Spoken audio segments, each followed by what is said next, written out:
سنی channel کے معزز ناظرین، السلام علیکم ورحمۃ اللہ تعالی وبرکاتہ۔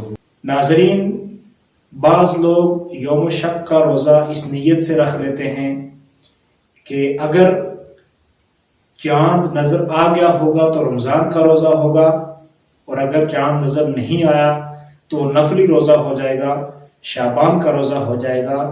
حالانکہ ایسا روزہ رکھنا جائز نہیں ہے۔ حدیث شریف میں آیا ہے، من ساما یوم شک فقد عصا ابو القاسم صلی اللہ تعالی علیہ وسلم، یعنی جس نے شک کے دن روزہ رکھا اس نے اللہ کے نبی صلی اللہ تعالی علیہ وسلم کی نافرمانی کی۔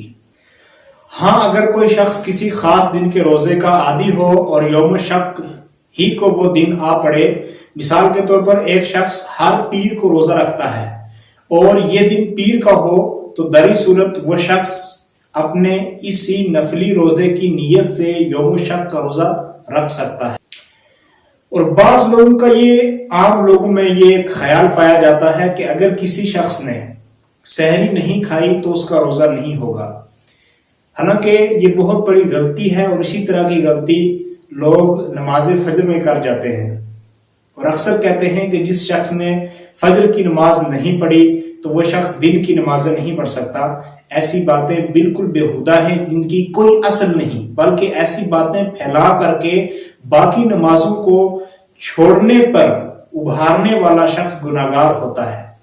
سحری کھانا سنت ہے، اگر کوئی کھاتا ہے یہ ایک مستحب امر ہے، اس کا کھانا ضروری نہیں ہے، برکت کے لیے کھائی جاتی ہے، اس کے کو روزے کا جز نہیں ہے۔ اس لیے جو شخص سحری کھاتا ہے، اللہ کے رسول صلی اللہ تعالی علیہ وآلہ وسلم نے ارشاد فرمایا کہ سحری کھایا کرو، بے شک سحری کھانے میں برکت ہے۔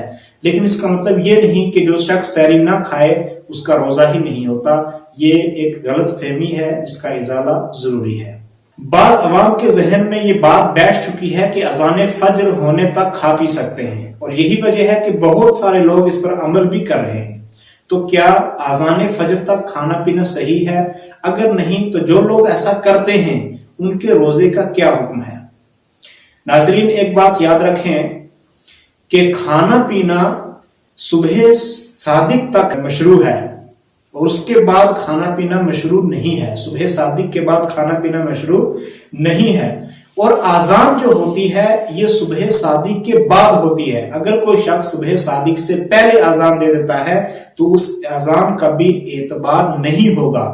تو اس لیے عموماً جو اذان دی جاتی ہے وہ صبح صادق کے بعد دی جاتی ہے۔ تو جو شخص بھی اذان کا اعتبار کر کے اپنی سحری کو ختم کرتا ہے تو گویا کہ وہ صبح صادق ہونے کے بعد بھی کھاتا پیتا رہتا ہے، تو ایسی صورت میں اس شخص کا روزہ جاتا رہتا ہے، جو کہ روزہ پھر نہیں ہوتا۔ اس سے بچنا چاہیے۔ سحری کا جو وقت ہے صبح صادق، یہاں پر آ کر کے انسان کو کھانا پینا بند کر دینا چاہیے، وہ اس کے بعد سے روزے کی نیت کر لینا چاہیے۔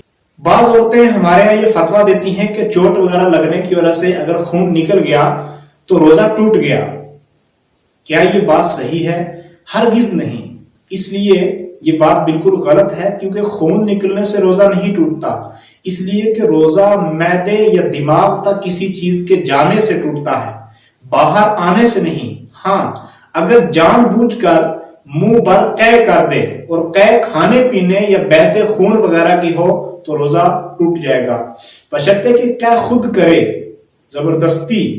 ہاں، اگر کسی بیماری کی وجہ سے اس کو قے آ جاتی ہے تو ایسی صورت میں روزہ نہیں ٹوٹتا۔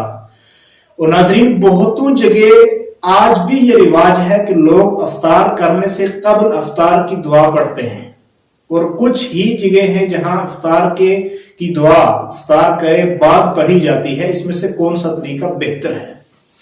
ناظرین، اگر آپ افطار کی دعا پر غور کریں گے تو اللہ کے رسول صلی اللہ تعالی علیہ وسلم نے ارشاد فرمایا، حضرت معاذ بن زہرہ اللہ تعالیٰ عنہ فرماتے ہیں، انہ بلغ ان النبی صلی اللہ تعالی علیہ وسلم کان اذا افطر قال اللہم لک صمت وعلی رزقک افطرت۔ تو یہ ماضی کے صیغے ہیں، تو اس کا مطلب یہ ہے کہ روزہ افطار کرنے کے بعد اس دعا کو پڑھا جاتا ہے، اور ویسے بھی ایک مستحب امر ہے، اس میں بحث کرنے کی زیادہ ضرورت نہیں ہوتی ہے۔